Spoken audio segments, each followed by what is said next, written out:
En Argentine, vers 1925, un jeune étudiant de l'université de Cordoba, passionné de chasse, de médecine et de génétique, Antonio Nores Martinez, constate que les races canines chasseuses d'origine européenne sont mal adaptées aux immenses territoires, aux broussailles et aux dangereux prédateurs de ce pays. Sangliers dépassant les 200 kg, pumas, pécaris. Manque d'endurance, de résistance aux épineux, de force, de courage, de certaines qualités physiques. En 1928, il rédige le standard de nouvelle race canine qui va lui servir de fil conducteur pour créer le chien de chasse spécifiquement argentin dont il rêve. À partir de diverses races, par croisement et sélection, il parvient, en une vingtaine d'années, à fixer les principales caractéristiques d'une nouvelle race que, en hommage à son pays, il nomme Dogo Argentino. Pour contribuer à sa formation, il choisit comme base un chien de combat de sa ville natale, métis de matin, bull terrier et bulldog anglais, pour sa force, sa ténacité, son courage, son insensibilité à la douleur et sa combativité. Et également 8 races pures, le pointer, pour sa quête au vent, permettant de déjouer les ruses du prédateur tel le puma, qui, se déplaçant par bond d'arbre en arbre, ne laisse pas de piste au sol. Le bulldog anglais, pour la profondeur de sa poitrine et le courage. Le bull terrier, pour son agilité. Le dog allemand, pour la taille. Le dog de Bordeaux, pour la force de la mâchoire. L'Irish Wolfhound, chasseur de loups d'Irlande, pour l'instinct de chasse des grands fauves. Le boxer, pour sa vivacité, sa douceur, son aptitude à l'éducation. Le montagne des Pyrénées, pour la couleur blanche, caractéristique apportée également par le pointer et le bull terrier. Un chien de couleur blanche est un objectif recherché. En effet, le chasseur ne peut le confondre avec le prédateur. Ses blessures occasionnelles sont facilement repérables. Cette couleur permet la chasse la nuit au clair de lune. En 1947, le standard de la race est publié. En 1964, la Fédération cynologique argentine reconnaît le standard définitif rédigé par le frère d'Antonio, Agustín Nores Martinez. En 1973, la FCI le reconnaît à son tour. Le 29 janvier 1999, la FCI reconnaît un nouveau standard pour le Dogo Argentino. C'est celui qui gouverne la race actuellement. Le Dogue argentin est un chien de taille moyenne à l'aspect harmonieux, équilibré et robuste. Poitrine large et bien descendue. Très musclé, il donne une impression de force et de puissance. Que sa fonction originelle, la chasse au gros gibier, exige. Son poids se situe entre 45 kg et 50 kg pour le mâle, un peu moins pour la femelle. Sa silhouette est sportive, svelte, athlétique. Ses allures sont agiles, franches, décontractées et énergiques. Son poil est court, d'un blanc pur. On tolère toutefois une petite tache de couleur foncée autour des yeux, mais aucune sur le corps. La taille garrot pour le mâle se situe entre 62 cm et 68, et pour la femelle entre 60 cm et 65.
Bien compris, le dogo est un chien qui a été créé de toutes pièces pour répondre aux besoins des paysans argentins en chassant le gros gibier.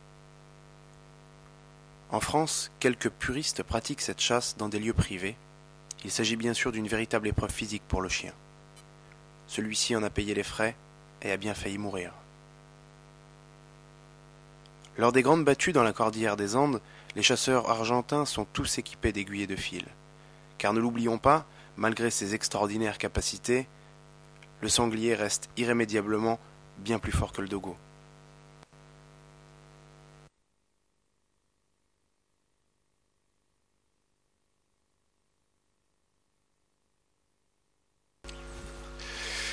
Bon, alors je vous parle du dog argentin en tant que chien de chasse pour sa fonction principale. Donc c'est un chien qui a été créé au départ essentiellement pour ça et par la suite on s'est aperçu qu'il était assez polyvalent, qu'il pouvait agir dans plusieurs disciplines, notamment qu'on pouvait l'utiliser en agility, au dressage, au mordant, au pistage, chien pour le service des douanes, à la recherche de la drogue. Il a été également utilisé comme chien guide d'aveugle. Et je crois savoir maintenant qu'on l'utilise aussi en chien de catastrophe, décombre. Mais bon, sa fonction principale et première, c'est la chasse au gros gibier, notamment pumas et sangliers en Argentine. Donc pour lutter contre les pumas qui faisaient des dégâts dans les troupeaux de bovins et d'ovins, et pour le sanglier qui cause des dégâts aux cultures. Donc le créateur, Antonio Nores Martinez, a choisi judicieusement plusieurs races de chiens qui pouvaient apporter des qualités et des critères bien spécifiques pour créer une race qui soit vraiment axée pour chasser le sanglier et le puma et qui ait le maximum de qualité. Donc pour ce qui est de la chasse, que je pratique donc depuis 6 ans maintenant, sur sanglier, j'ai pu constater plusieurs choses. D'abord, c'est à l'inverse de toutes les races européennes qui chassent le sanglier, le dog argentin ne donne pas de la voix, il piste en silence. Ça c'est très très important car son but c'est de rattraper le plus rapidement possible le sanglier et de le surprendre en fait. Quand ils sont remisés en forêt, il faut qu'ils arrivent en silence parce qu'ils ont à combattre après un animal qui est plus fort qu'eux. Et donc le chien a peut-être effectué déjà un certain temps de chasse et de pistage et ça les fatigue. Donc très important, première partie, il piste en silence. Ensuite, lorsque la voix devient très chaude, il accélère avec une tenue de corps très caractéristique. Et là, il part en rush, en sprint, pour le rattraper de vitesse. Donc il doit être morphologiquement adapté à pouvoir le rattraper en vitesse. Et la troisième phase, c'est son boulot, c'est de l'accrocher. C'est un chien de prise et de le retenir le temps qu'il faut, le temps que les chasseurs, qu'ils soient à pied ou à cheval, le temps que le chasseur arrive pour le daguer, puisqu'il n'y a pas d'utilisation d'armes à feu, étant donné que le dog argentin chasse en petite meute, 2, 3, 4 individus, et comme ce sont des chiens de prise, on ne peut pas utiliser d'armes à feu, et on doit servir à l'épieu ou à la dague. Donc les chiens doivent être habilités à le combattre jusqu'à ce que le chasseur le serve.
Le Canet Corso est une race très ancienne, depuis toujours auxiliaire de l'homme.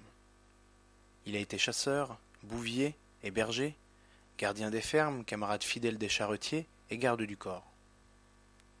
Son attachement à l'homme et sa docilité, sa force et sa distinction, son énergie surprenante et son grand équilibre sont les caractéristiques qui le marquent.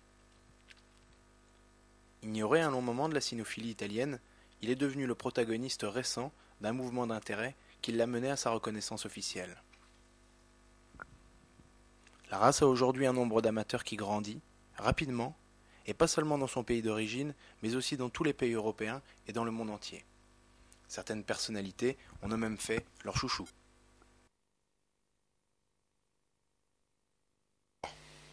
Les origines du nom, l'adjectif corso peut faire penser à la provenance d'un chien de la Corse. Il n'y a rien de plus incorrect. L'hypothèse avancée par le professeur Cecchi fait référence au grec kortos, qui signifie la cour, lequel en latin veut dire corps, c'est-à-dire garde du corps, d'où la cour helvétique égale la garde du Vatican. Emploi et tradition. Apprécié pour ses fonctions diverses et sa puissance, pour son caractère docile et féroce, comme auxiliaire infatigable, le Canet Corso vit au quotidien avec les populations du sud de l'Italie. Chien de ferme, de bétail, de l'étable, de la maison, des magasins. Il surveillait les attaques des ours, des loups et des chiens errants. Il tenait tête aux fureurs du taureau et réussissait à le bloquer avec sa prise formidable au museau ou à l'oreille, en l'obligeant à se rendre.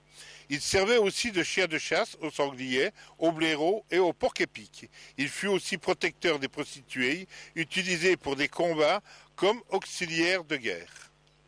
Récupération de la race. C'est en 1956-1957 que le professeur Bonatti fit une étude sur le Canet Corso.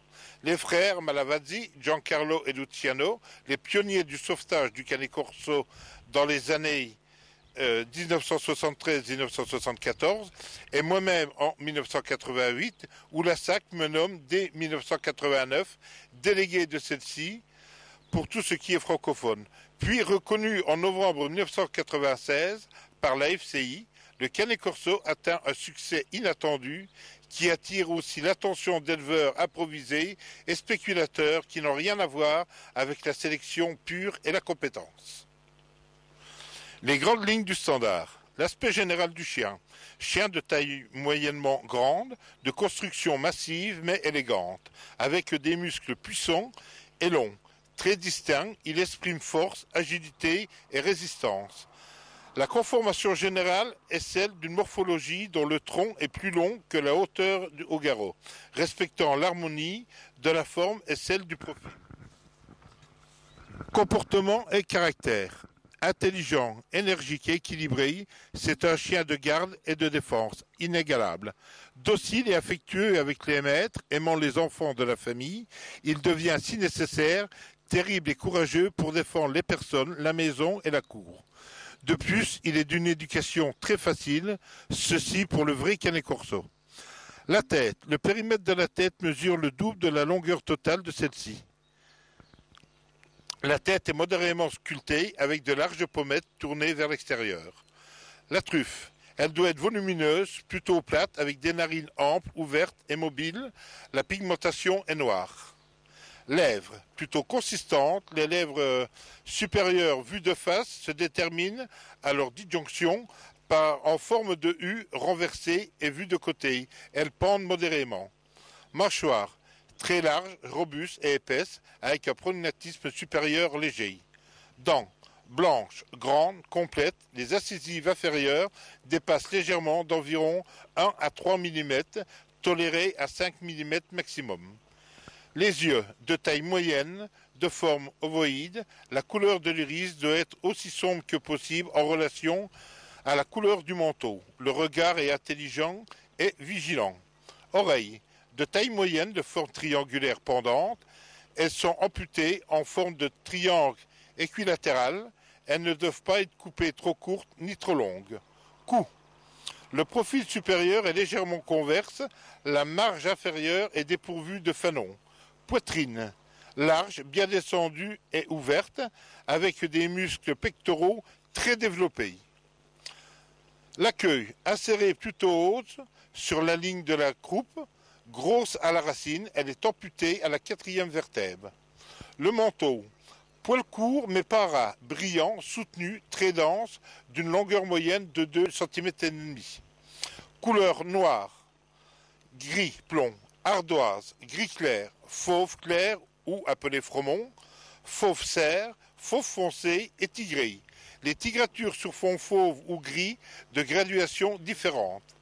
Dans les sujets fauves et tigrés, il est présent un masque noir ou gris, limité au museau, une petite planche blanche et admise à la poitrine et à la pointe des pieds et au canal nasal. Ce qui est important, la taille et le poids. Hauteur au garrot, chez le mâle, de 64 à 68 cm, chez la femelle, de 60 à 64, avec une tolérance de 2 cm en plus ou en moins. Le poids, mâle de 45 à 50 kg, la femelle de 40 à 45 kg. Le rapport poids-taille est de 0 kg 680 par centimètre. Les défauts éliminatoires, tête, fermeture à fort prognatisme accentué et défigurant, truffe, pigmentation partielle, taille en dessous et en dessus des limites indiquées.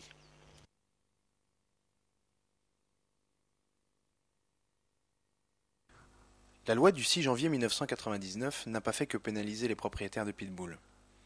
Elle a également interdit le canet corso à la pratique de sports canins, comprenant des exercices de mordant.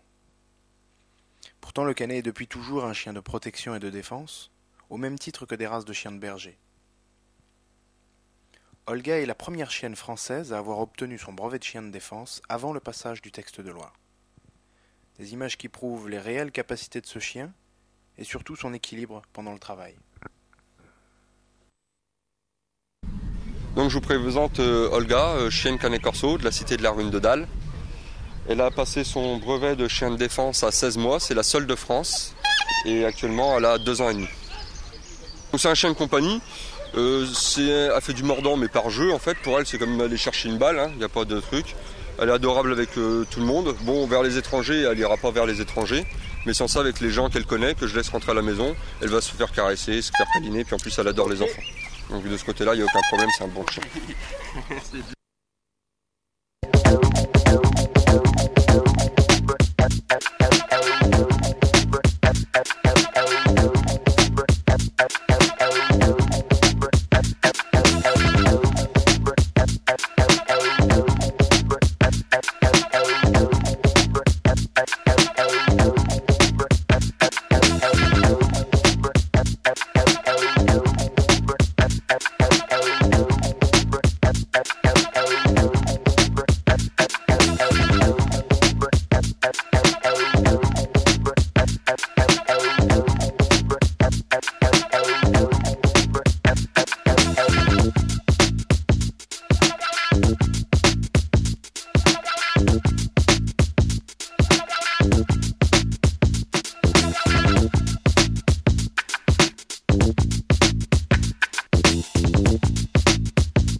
Concernant l'historique du bulldog américain, il est important de préciser que son nom ne lui vient pas de son faciès ni de son physique, mais réellement de ses aptitudes à travailler le bétail et à aider à la ferme.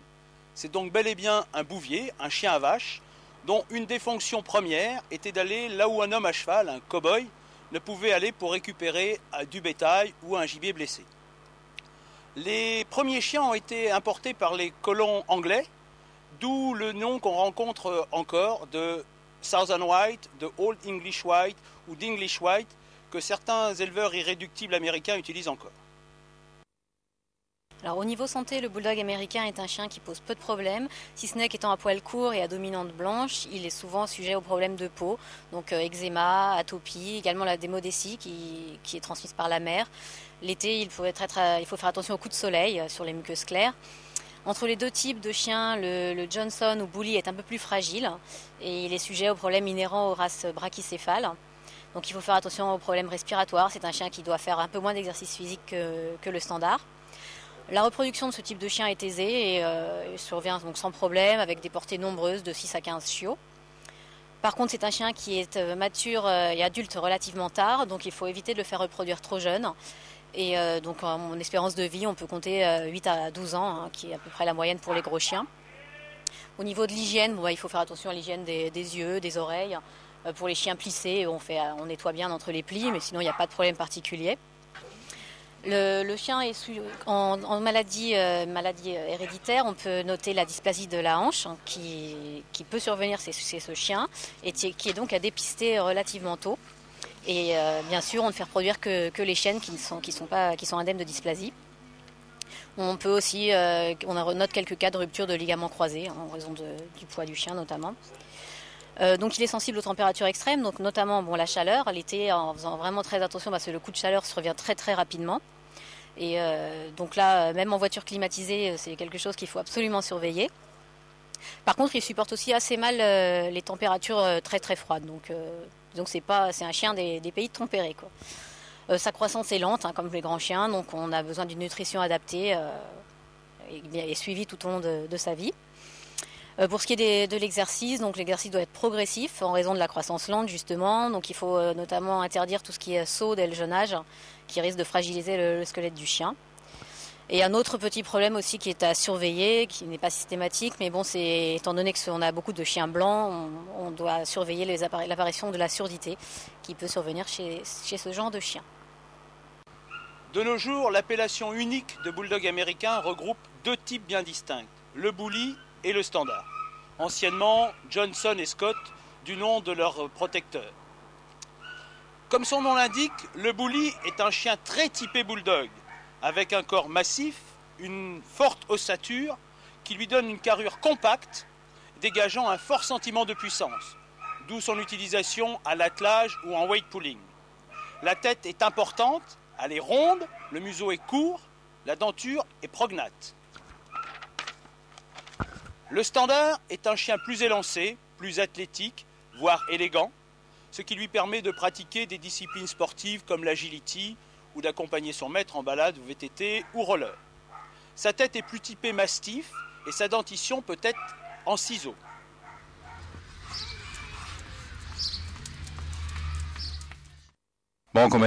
Comme propriétaire dresseur des bergers allemands, des 20 ans, j'ai aussi commencé à dresser des bulldogs américains en sport canin, ça veut dire en Schutzhund ou RCI, comme on dit en France. J'avais la première chienne en Schutzhund 3, RCI 3, j'ai une chienne en Schutzhund 2, une en Schutzhund 1. Je prépare actuellement une chienne pour le Prairie-Ring. Et je regrette vraiment qu'en France, on n'ait pas permis de travailler ces chiens, mais je ne sais pas, c'est la politique de la société centrale de protéger le syndicat des races français. Et aussi en Amérique, en Luxembourg, partout dans les différents pays qui ont déjà connu cette race, c'est permis de travailler avec la race, aussi en Amérique. Et je ne comprends pas du tout pourquoi en France. J'espère que ça va se changer un jour. Alors, sur le plan de la législation, le bulldog américain est un chien qui n'est pas reconnu par la Fédération cynologique internationale. Il n'est donc pas LOF. Donc, sur le marché, si on vous vend des chiots bulldog américain LOF, c'est forcément une arnaque parce que ça n'existe pas. Par contre, on trouve chez les éleveurs sérieux, on trouve des chiots avec un pédigré américain ou européen. Alors, concernant la loi du 6 janvier 1999 sur les chiens dits dangereux, il faut savoir que le bulldog n'est quand même pas inscrit ni dans la première ni dans la seconde catégorie. Donc, il n'est pas concerné par cette loi. Sa gentillesse et son caractère docile ont conduit le bulldog américain sur plusieurs plateaux de cinéma, notamment au cours du film L'Incroyable Voyage de Walt Disney, qui l'a fait connaître du grand public. Cependant, il ne faut pas oublier qu'en raison de son gros gabarit, ce chien nécessite une éducation ferme et rigoureuse afin d'éviter tout risque de débordement. Il faut notamment veiller à assurer une bonne socialisation aux animaux et aux hommes dès son plus jeune âge.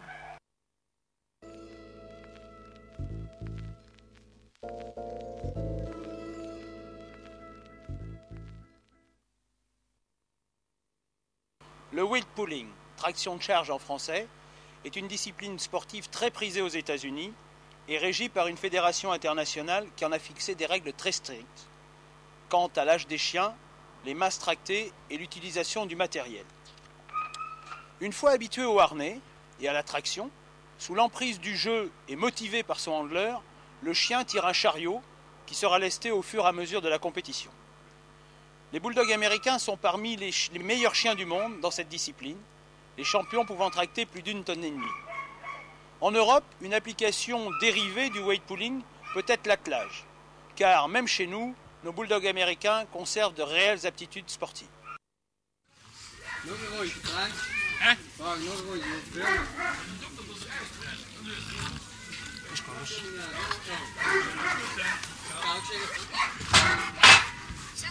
Gooi er maar eentje 27 bij.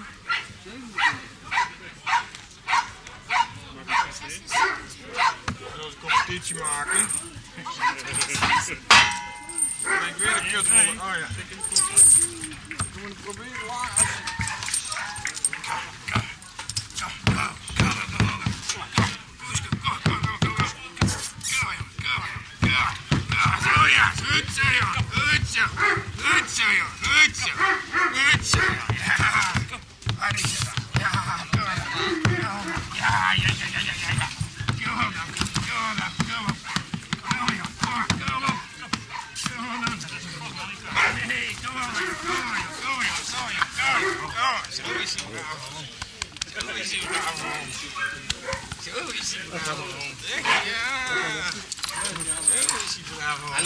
Hallo, bak aan daar. Ja.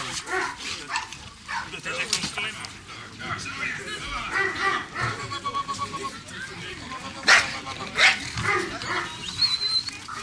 Hey, kom op joh, kom op.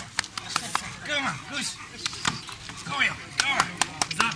Kom maar. Ik mag hem niet vastpakken hè.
Bienvenue chez Cazador del Pampa, élevage familial de dogs argentins. Nous sommes producteurs de champions en exposition de beauté et premiers producteurs français de Best in Show. Notre passion pour les dogos nous a amenés à faire un voyage dans le pays d'origine, l'Argentine. Nous sélectionnons les meilleurs reproducteurs, c'est pourquoi nous avons importé de l'étranger certains de nos sujets. Nous vous invitons à nous rendre visite, nous nous ferons un plaisir de vous recevoir. Bienvenue dans le sud de la France à l'élevage des hirondelles de l'Étoile. La passion de la race nous anime et la qualité passe avant la quantité. Différentes lignées sont visibles à l'élevage. Nos femelles attendent l'âge mature pour connaître les joies de la maternité, avec à chaque fois une sélection draconienne concernant les étalons. Le but de la sélection étant de rester le plus proche possible du standard du pays d'origine, tant sur l'esthétique que sur le caractère. N'hésitez pas à nous contacter pour tout renseignement.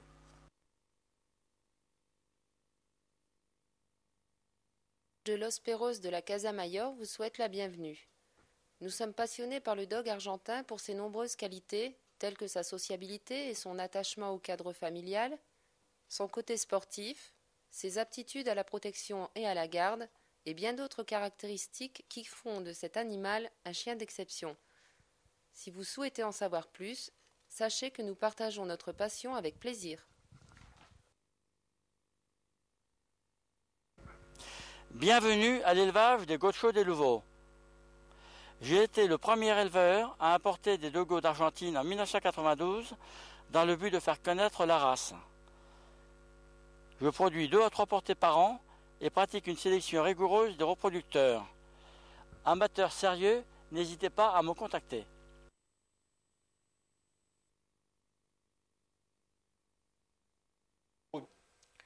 Bienvenue dans les Alpes à l'élevage de Genevese.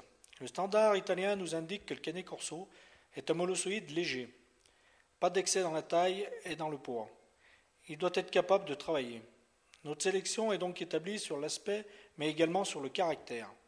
Le Canet Corso de Genevese est un chien qui doit avoir de l'influx nerveux, de la tonicité, du courage et de la stabilité. Il se doit d'être un gentleman. Chien de famille, doux avec les enfants, mais également chien de garde incorruptible. Bienvenue à l'élevage du Père Laurent, représentant l'élevage italien Antico Cerberus, dont la propriétaire Anna Malavazzi est à côté de moi. Vous pouvez avoir des chiots de toute qualité, de véritables Canet Corso, en passant par moi de la part de cet élevage.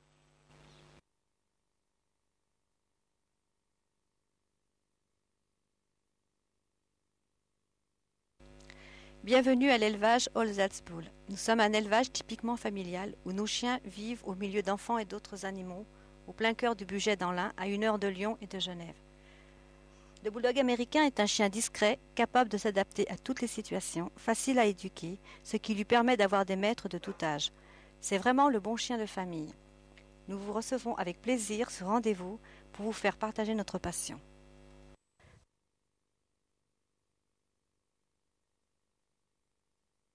Avenir européen oblige, le paradis des braves est devenu l'élevage de Braves Even. 4 années de sélection rigoureuse et d'élevage passionné nous ont permis de fixer un type de chien bully très près du type originel.